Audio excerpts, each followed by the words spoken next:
Hey there, my name is Pravus, and welcome to Silicon City. This is an indie city builder that seeks to recreate the retro classic style of city builders of old, the kind of games that I grew up with, but made for a more modern and contemporary audience. The game has been in an early access state for the past 2 years or so, but as of tomorrow, on June 22nd, the game is going into full release. So in celebration of that moment, Polycorn Games, the developers, have sponsored me to take a look at this game and show off what it has to offer. A big thank you to them for that. Of course, if you guys would like to learn more about the game, there will be a link in the description down below. Now, let's go ahead and get started with a classic game. From here, you can choose your city name, you can change your map size, and a few different features. I like the name that was generated for me here, Hystericalville? Alright, that sounds perfect. And this looks like a decent enough map on a normal difficulty in classic mode. Let's go ahead and get started, though you can see that there is a sandbox mode if you want to just have fun with the game and not worry about money. We're not going to do that, though. We're going to build up a classical progression. And here we are. Okay, so like with most city builders, when you first start out, you have absolutely nothing but some cash and a dream available. The first thing we're going to need to do is set down some very basic infrastructure. We're not going to have access to most features of the game, at least for a little while. For now, we just need to start simple and build our way up. Let's go ahead and place down some dirt roads. Let's say something kind of like this. Probably don't need to go quite this big. I think we could probably set up a couple of nice little blocks, something like this, and then we'll go ahead and place down, let's say, a residential zone in this area right over here. All right. Now, with residential zoning, of course, people will be able to move into your city, but they're going to have some basic needs. To start off, we just need power. That's all we need. So let's go ahead and place down a quick little wind turbine, and as long as it is connected to a road, it should be able to transport its electricity. Though if you don't want to connect to a road, that's fine. You can just use the power lines instead. If we take a look at the many different map modes available in this game, we can take a look at energy here, and we're going to see that this wind turbine here is going to start creating these little packets of energy, which are going to shoot down over here and start ping-ponging around looking for people who need some power until everybody's lights are on. And there we go. Our first little citizen has arrived, or citizen, as they like to call them in this game. Now, something kind of cool about every citizen in the game is each one of them has some different statistics which we can open up. So Thomas Bryan over here, for example, has a certain amount of savings in the bank. We can see exactly what he's paying in rent. If he does not have a job with a salary higher than his rent price, well, then he's not going to be able to meet for his needs. He's going to have to dip into his savings, and he's going to start getting very, very sad. So we have some idea what kind of things he's going to need. So the next most important thing I can probably do for Thomas over here is give him some job opportunities. So let's go back over to our zoning, and we're going to place down a little food area down here by the beach. I feel like that's a place that people would like to eat. I also feel like some people might prefer to be farmers. So let's go ahead and set down a quick little zone over here. And what's going to end up happening is people are going to be able to go over here and start up their own field, all right? And that's going to give them some employment. Down over here, some restaurants have actually already been placed. So we can have one worker over here in this small restaurant, one over here. We can see what their salary is going to be, and so on. So now we know that Thomas is actually making enough money to pay his rent, and as a result, he's feeling a heck of a lot happier. The same thing is going to be true for the people working in these fields over here. These are going to be providing plenty of job opportunities, and we can see exactly what the salaries are going to be. So we're going to wait for this to kind of build itself out and get ourselves a few more citizens. So we've already built ourselves up to 25. Excellent. We're looking for a few more farmers. And we can see that finally our budget is in the green. We are starting to make some money. Looks like we actually have 50 citizens already. Excellent. So we're moving up to 100. That's our current goal. We just need to make sure that these people are happy. If we take a look at our map modes over here, we can see our happiness and get some idea what people are upset about. So over here in the red areas, we know that some people are upset. Let's go ahead and take a look. And I'm betting it's because these guys are unemployed. Yeah, they have no way of making their rent. All right. So we've already filled up pretty much all our job opportunities. That's a key to me that we need some additional zoning. Oh, looks like I have become popular in Hystericalville. Fun. All right. So with 100 citizens, we actually are now able to place down our own little governor's mansion. Periodically, you will be given some gifts, which we can see down here in the bottom area, and place down some free buildings. So my own house, for example, can be located right off over here, and I think that's a nice idea. Now, one thing that is interesting about Silicon City, as opposed to several other city builders, is you do have to win elections. So if we take a look over here, we can see our current polling says that most people say we're doing a pretty good job, and I gotta keep that approval rating nice and high before the mandate ends in the next 45 months. Otherwise, we will lose the game. So you do have to pay attention to people's needs and to their happiness, and if you don't do that, well, it's just game over. And there's 100 population. Okay, Hystericalville is no longer some tiny little hamlet. Now we are a proper village, which unlocks a bunch of new stuff, including concrete roads, police stations, primary schools, library, clinics, etc. But we're also starting to see that some of these buildings are starting to level up. So over here, for example, this basic house has grown and it's actually taken up a lot of extra real estate, and the result is the rent prices have gone up. This is going to continually cause some pressure for us because as the city grows up in tiers and buildings are capable of leveling up, we need salaries to continue growing as well. Otherwise, people are not going to be able to afford their current residence, and that can become kind of bad. The expectations for your citizens is going to be going up as well. So now the game is saying we need to build up a medical clinic, a police station, and a library. Now, some of these are very expensive. A primary school would be kind of useful for me. Police station obviously is going to make people feel safe. Clinic is going to be good. We can go over here and also look at library under culture, which costs $500 a month to maintain. Ouch. Okay. Seems like a primary school would be the highest value target. So let's see if we can get one of these placed down, let's say, over here, capturing a pretty wide area. And I am now completely out of funds. Not to worry, though. If we need money, well, we can probably get help from a bank.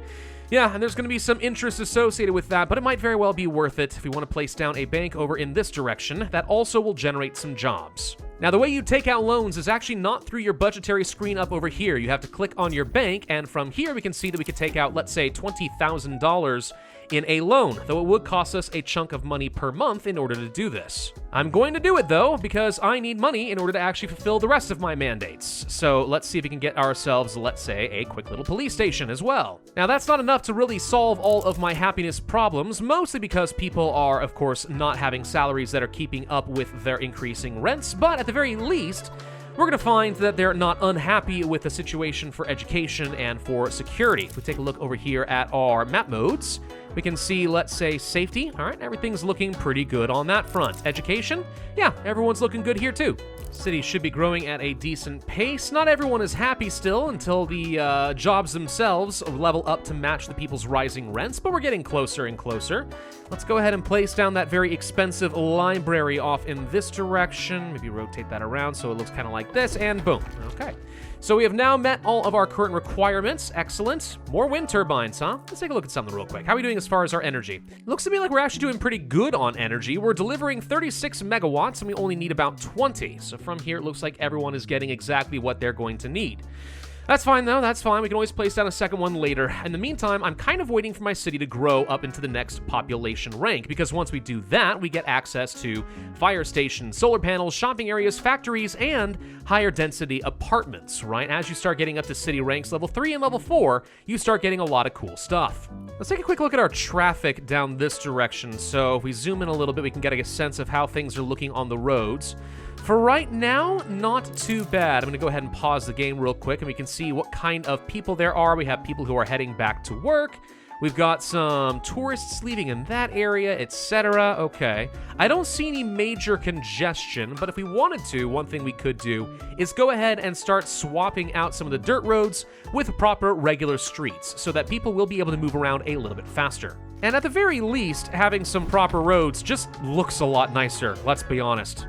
We can also sort through some of our government buildings and kind of get some sense of what we're paying people. So we're subsidizing their wages to some degree, though the police station is required to pay people a pretty decent amount. I already know that most of the rent is trending in the direction of $650, so I want to make sure that everyone who is employed here is making at least that amount in order to make sure that they are going to stay happy. So if I were to reduce the subsidy down to, let's say, 48%, that saves me a bit of expenses, but we can see here that everyone is going to be making at least enough money to pay for their rent. Maybe not a lot more than that to build up any wealth, but they're not going to be complaining when it comes time to vote. I could, of course, raise some taxes if I'm looking to get a little bit of extra cash, and that is highly tempting. Downside, of course, to this is by increasing the tax rates, we also increase the effective rent price by just a little bit. Still, I think for the most part, jobs look like they're able to sustain that. Well, I don't know about that, actually. $618 is what some of these people are getting paid. So they're not quite able to make it, actually. Rent prices just continue to grow. Yeah, all right. Well, maybe we've increased the land value just a little bit too much, if I'm honest, and people aren't able to quite survive over here. Because in some of these areas, you can see the rent is way more affordable. Nonetheless, most people are feeling fairly happy. Some people are not, and it's mostly folks who work in some of these farms, which don't pay especially well. And yeah, at some point, we're going to want to retire the farms in favor of some higher-paying factories. But for now, we're able to continue growing without too many issues, I think. Now, because I was able to welcome 200 citizens into my town, they gave me a grant of $20,000, which is excellent because it means I'll be able to continue expanding the city and have a little bit of cash reserve on hand for when we eventually do hit the next tier, which is going to be in about 50 population. So let's keep expanding some of that residential zoning and stuff and try to make sure we have enough jobs at a higher salary so that people will be able to survive. Though at some point, it's kind of hard to control that entirely. If we want to try to boost the salaries of our people, one of the best things you can do is try to make sure you're leveling up the businesses just like you would with the housing, and that usually involves like some parks and stuff, which can unfortunately cost a lot of money, so that can be a bit of a pain. One of the best options you can get, honestly, is to place down fountains, and the reason for this is while they do cost $400 up front, they don't have any maintenance costs associated with them, unlike parks. Placing down 2 parks would cost me $100 a month. Place down 4 fountains, it costs the exact same amount of money, but it doesn't cost me any maintenance fee. So placing down a few things like that, for example, should boost up some of the local land value, and we can check some of this. So right over here, we'll gradually see that the land value of this area goes up, and along with that should be the salaries as well, sort of. So let's go through here and see if we can try to boost up the payment for our people so that they'll stay nice and happy, because I'm supposed to get re-elected in 19 months. Alternatively, if you really want to be mean, you actually could place down a whole bunch of billboards. Do this around the area, and it actually detracts from the land value. Tries to prevent things from leveling up, which, I mean, that's one way to make sure that rent prices don't go up. Aha! And now we are a neighborhood. Excellent. By the way, one fun little thing. You can kind of build up your own city emblem, and every additional rank lets you add in some extra details, which is kind of funny. Okay, so what are we looking for now? We want to get a fire station built up, and apparently we also want some cashiers, huh? Cashiers, huh? Okay. Well, we should have access to a bunch of new zoning, so that's totally possible. Factories, apartments, shopping areas. Yes, this seems good. What would a fire station cost me? $12,000 and $100 a month in order to make sure that there's not going to be any fires. Honestly, totally worth it. I don't want my town burning down. Oh God, see, it's a good thing we did that. The small restaurant is already on fire. Right, okay. Breaking news. I know where that is. That's somewhere over here. Oh no, the small restaurant, stop burning. Seriously though, where is my fire engine? Fire engine? We pay you for a reason, get over here. They did not, in fact, get over here in time. Dang it. Well, you know what? It's fine. It was a small restaurant that barely paid its people anyway. If they can't afford to pay a living wage, let it burn. All right, we are now becoming a famous mayor, which actually means that people will be able to start leveling up to level 3 houses and businesses and so on, which is actually dangerous for the housing because you can see here that rent prices have jumped up even further. So that's actually a thing you can't control by choosing not to upgrade your mayor status. On the other hand, you get some businesses that are able to level up as well, and, well, that could be pretty good for you. The main reason you want to do this is you get a lot more tax revenue, right? Very high-level buildings like this are going to pay some pretty substantial taxes. However, of course, as I said, it comes with certain downsides. So what we may need to do now is consider reworking some of our commercial areas and try to force these things to level up as much as possible, because right now, people simply are not getting enough salaries to meet their needs. We've done a really good job of making the residential areas nice to live in. Not as much for the commercial districts. There's something we can do that would help with a lot of this, though it is unfortunately kind of expensive. Place down some of these medium city parks. Now you may be wondering, well, how do you know how much value you're really adding? If you take a look at some of these various different buildings, like the little parks and stuff, basketball courts, etc., we can see this little value over here saying how much value is being added into an area, and the larger, the more valuable this place is, the more range it's going to have. Get enough of these parks together, and we should be able to boost up the value of the area in general, and that should allow us to get higher land value at some of these businesses and encourage them to get up to tier 3. A small restaurant is on fire. That actually looks more like a tornado to me. Thank you very much. Oh, there it is. Hello, tornado. Right, you know, classic retro city builders. They've got some nasty disasters. You stay over there and we'll be fine, all right? Don't even think about it. Don't even think about coming over here in a hystericalville. I wouldn't want my people going hysterical, all right? Let's try placing down some factory zoning over here. I haven't done that yet, but I imagine keeping this far away from people's living conditions would be nice. So these tiny little factories are, reducing the land values nearby, which is going to be a little bit on the annoying side, especially since you actually want the land value to be high for these buildings in order to pay out some decent salaries. Yeah, it looks like these don't pay much better than some of these farming jobs and stuff. So actually, farming jobs might be a better option for you, depending on how these level up. Maybe this is going to change, but these don't deteriorate the land value nearly as far, and they seem to pay better as long as they level up. All right, so I do take back, by the way, what I was saying about the farms versus the factories. They do end up being a lot better. So if we take a look at a level 3 farm, for example, people are being paid, it looks like a maximum of about $740 in salary, which is not really enough to survive in the current rent market. Contrast that with a level 3 medium factory, and people can make up to $1,000 or so as engineers and electricians. So, some of the jobs exist, at least, that are much higher value, and therefore is going to be necessary if we want to actually keep up with our rent market. Now, we are getting really close to the next election, so let's go over to our politics over here, the mandates, and we will be able to ask for an opinion poll on election day. So let's get really close to this. I should have most of my citizens in some sort of a happy state, at least enough that they feel like they're willing to follow me.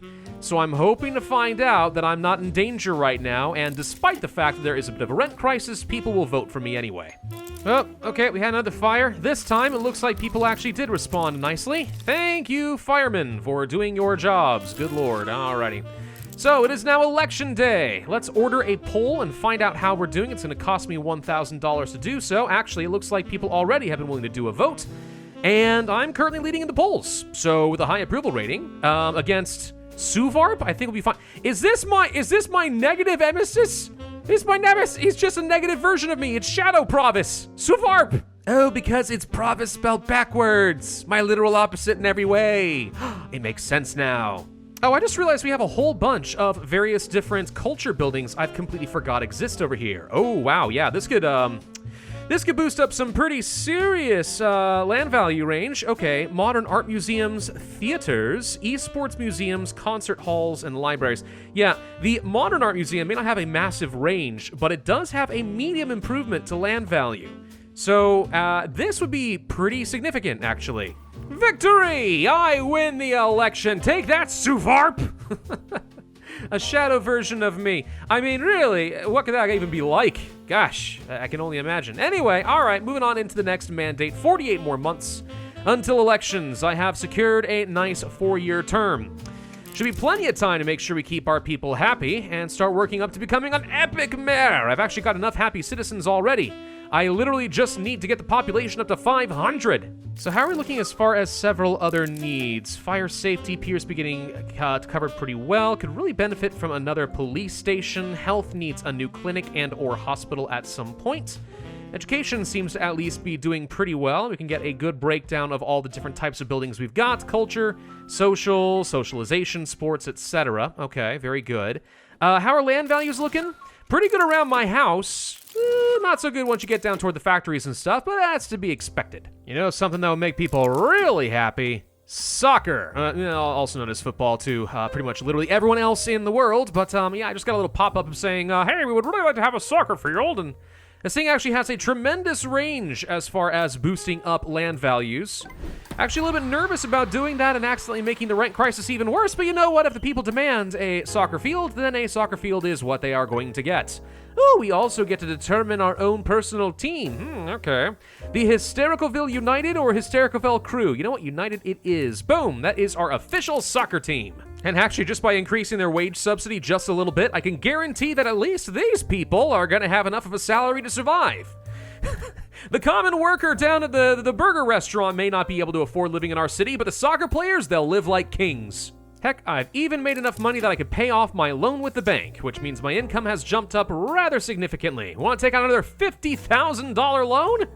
I don't think I want to, but we could. We could if we really need some more cash. That's an option. I think one thing that kind of surprises me in this game is how gosh dang effective these windmills are.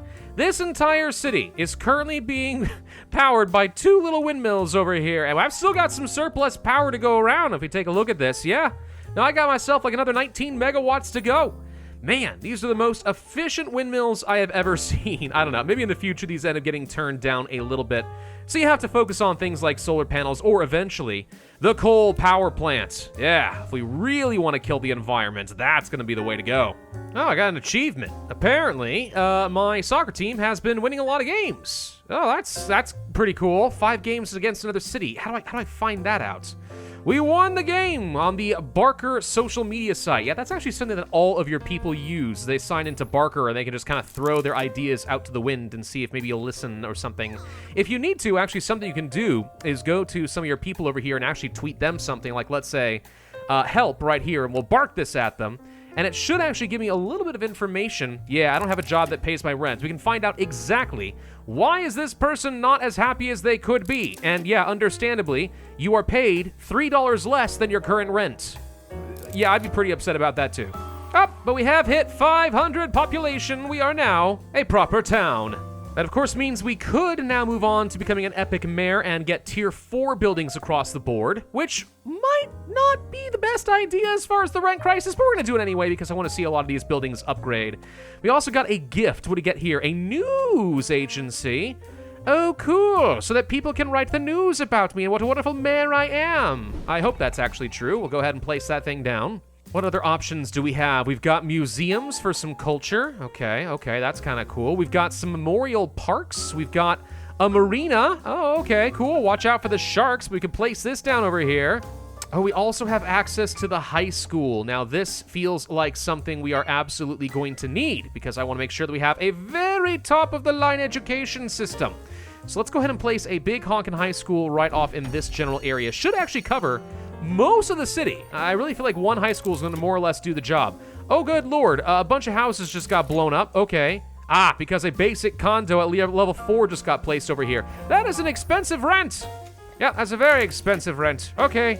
Now, there are some other aspects of this game I don't think we've really had a chance to cover yet. Let's see if we can take a look at something over here. Yeah, okay. So if we take a look at, let's say, Martin Curtis over here, all of your citizens have something called aptitudes. These are the skills of a citizen in several different categories. So logical, creative, physical, social, and knowledge. So if we wanted to, actually, in order to make sure that our citizens are getting the best possible life and as many skills as possible, we could try to deliberately place down buildings that boost those. For example, the esports stadium is going to boost up creativity a little bit. Actually, the Modern Art Museum boosts it by a lot more, so that would be far more valuable. The regular museum, on the other hand, boosts up knowledge, right? So by having the right kinds of amenities for your people, we can actually try to boost up their aptitude and give them a better sense of life in general. And I assume, might be wrong on this one, but I assume it has some impact as to what types of jobs they're ultimately going to be able to take on, including the highest possible salary options.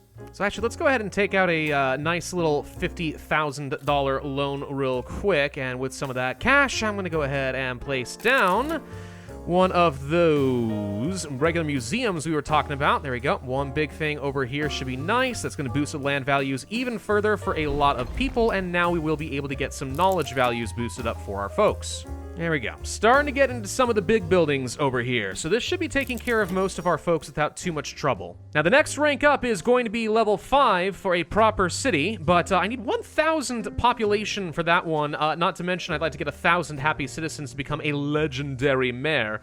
And I hate to say it, but I don't think that's going to happen anytime soon. The Statue of Celebrity. yeah, that's fun. Anyway, right. So what else will we unlock if I did get up to level 5, though? Great question. We could get the hospital, which would probably take care of our healthcare needs for the rest of the city for the rest of the game. Swimming pools are going to be things, nothing else to get along over there. Any additional parks? No, we've actually managed to grab all of those. That's actually just about it looks like. Just some of the best possible service buildings. Oh, the offices. Yeah, so that would be another type of zoning I don't have access to at the moment. And I imagine offices would be pretty good for some really high density and a lot of extra commercial taxation income. Not that I can do much about that right now, but that is something we could work toward. And taking a look at my budgets, making a pretty massive amount of money, mostly from residential income, which is quite interesting. I would have expected the commercial and industrial to provide a little bit more than this, but no. Mostly simply by providing lots of homes and then giving them reasons to stay, namely by having jobs that ironically don't pay enough, we would be able to make sure we have plenty of money. So now I'm up to about $6,500 a month. And I think that's enough of an income that we would be able to continue building out just about everything I could possibly want in the game. Let's see, a tier 3 department store. Have we got any tier 4, like... we got tier 4 residences. Yeah, all right, rent price goes up to about 1,300. Do we have any tier 4, like, commercial buildings, though? No, I don't think we've gotten any of those as of yet. That's fine, though. The industrial and commercial buildings usually lag behind, whereas people's homes are ready to upgrade pretty darn quickly. So yeah, fair enough. All right. Well, hopefully the people of Hystericalville are going to be able to find ways to survive. And, I mean, at the very least, they're paying me plenty of taxes, so I guess I don't care all that much. And if they do run out of savings, that's fine. Go ahead and move out, and some other sucker will move into Hystericalville. And find themselves in some dead-end jobs. I don't know. The city seems to be progressing pretty well. And you can tell what I mean when I say that this is kind of going back to retro old-school styles of city builders, very much with that grid-based aesthetic and such behind it. But it's certainly trying to spruce things up just a bit to try and fit a more modern feel than you would get with, oh, I don't know, let's say the old SimCities and stuff that I grew up with. That's certainly a thing. And I do think it's pretty cool that every single one of these citizens is going to have some details about them as far as their current savings and all this other information, because that means you really do have a living, breathing city. And that's extremely relevant when you need to worry about getting reelected every 4 years. That said, I don't know. I think these people worship me. I'm totally fine. Did I just see that this guy is the assistant to the regional manager? Oh, see, now that's one of the fun things about Silicon City. There are funny little references and stuff throughout, which just gives you a little bit of extra tongue-in-cheek humor. Actually, I should have kept that guy up, because by a long shot, whoever that guy was had the best stats out of anyone I have seen so far. Some of these characters, if you look around at the individual citizens, you can see that they have been leveling up their various different skills at least a bit. Most seem to get stuck around like level 1 and 2, and that's fine. That's just like a primary school or a high school education. But as we saw with the assistant to the regional manager, at least some people have been able to stack up some pretty high skills, which unlocks access to the highest paying jobs in the game. Something I'm going to experiment with and just see if maybe I can control some of the rent issues a little bit better. I'm going to go ahead and create a new round of residential areas, let's say out over here. But I also think that I'm going to place down some signs and stuff deliberately and tank some of the land values. We talked about doing that earlier, and I still think that might be a thing that could work for us. So let's say an ad billboard like right here and one over here or something. We're going to try to keep this area down to like level 1 or 2, just so that there are people who are able to work some of our lower paying jobs, but they're not going to be unhappy. And this does seem to be working as intended. Okay, so if you take a look right here, the land value, you can see for some of these houses and stuff, they're currently at a bad land value. The result being they can't get up to tier 2, so these guys are not going to be upgrading, which means the rent price remains effective. So this person, Jesse, working at the nearby solar panels, is definitely going to be able to make their rent. Okay. Now, exactly how much we can tweak this without risking it going up to level 2, I'm not too sure. We could try placing down some basic amenities. Like, I still kind of want to have a basic school around the area just to make sure that people are getting their education pips so that they will be able to advance into more stuff later. So this is something we could consider, but would I accidentally be increasing the land values too much? That's something we need to watch for. It's not perfect, though. Some of these houses are trying to level up despite my best efforts. Just barely at the threshold they need to become level 2. 666 rent price. Oh, that's just unholy. Oh, the bank is on fire. You know what? I say let it burn, all right? If it burns down, I'm pretty sure I don't have to pay back my loans. That's how it works, right? No? Oh, well, crud. All right, save them and maybe we can get a discount on our interest rate. By the way, as you are playing this game, if you're wondering how big your blocks ought to be, that's a pretty good question because it's not obvious the range for all the different zones with respect to roads. It seems like the maximum range you want to go for is 5. 5 tiles away from a road should be fine, and that's partly because as these buildings level up, they tend to take up a bit more space, right? So you take a building that starts off at only 1 tile, it's level 1, it levels up, it becomes level 2, it probably takes up about a 2x2 or a 2x3 space. I'm willing to bet that once you get to level 5, you're going to end up finding most of your buildings take up a 5x5 area. So those size blocks are probably going to be the most efficient you can go for. So I'm guessing 5 away. That's what you want to shoot for. Maybe a little less. If you aren't feeling comfortable with it, that's completely fine. And if you happen to be wondering if your city is attractive enough, one thing you can do actually is click up on this population area up over here, and it gives you a bit of a breakdown for all of your employed people, unemployed, who are your students, who are infants, etc. We can see our current population and how attractive we are. I'm guessing 100 is the maximum value, so there we go. I've currently got 220 rooms available inside the town for new people to move in. So I could continue placing down additional residential areas if I wanted to. That said, there's enough space, but, beyond that, maybe there's a lot of extra rooms, but they're all high rent and people can't afford them. So that's why I'm kind of focusing on building out some poorer areas right now. Starter homes, so to speak. And then once people get themselves educated and they move on to better jobs, well, then they can start backfilling in some of my high value rooms at the tier 4 houses. Right, well, it is election season once again, and of course Suvarp is challenging me for my position.